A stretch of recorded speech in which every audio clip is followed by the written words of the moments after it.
હાલમાં એક કોંગ્રેસના દિગ્ગજ નેતા ગેનીબેન ઠાકોરનો ખૂબ જ વિડીયો વાયરલ થયો છે. ગેનીબેન પોતે જ કહી રહ્યા છે કે દશામાના વ્રત મત કરો, દશામાના વ્રત કરવાથી તમારી ઘરમાં દશા બેસે છે. આવો વિડીયો વાયરલ થયો છે. પહેલા તમે વિડીયો સાંભળો.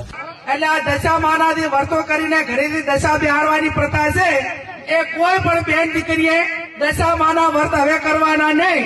અને હું તમને એમ કહેવા માંગુ છું કે એમની પાર્ટી સનાતન ધર્મને શેના કારણે ટાર્ગેટ કરે છે? કોઈ બીજા ધર્મને ટાર્ગેટ નથી કરતી. મુસલમાન ધર્મ પણ રોજા તો કરે જ છે ને.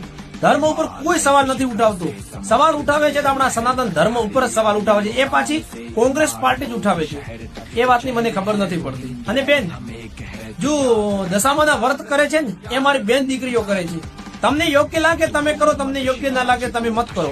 પણ કોઈની શ્રદ્ધા અને વિશ્વાસ ઉપર અને ધર્મ ઉપર બોલવાનો તમને કોઈ અધિકાર નથી.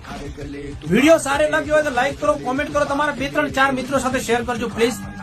અને વિડીયો ખૂબ તમને ખોટો લાગ્યો હોય, તમારી લાગણી ડૂબણી હોય તો હાલનો હાલ મને અનફોલો કરી નાખજો, બ્લોક કરી નાખજો. જય શ્રી રામ.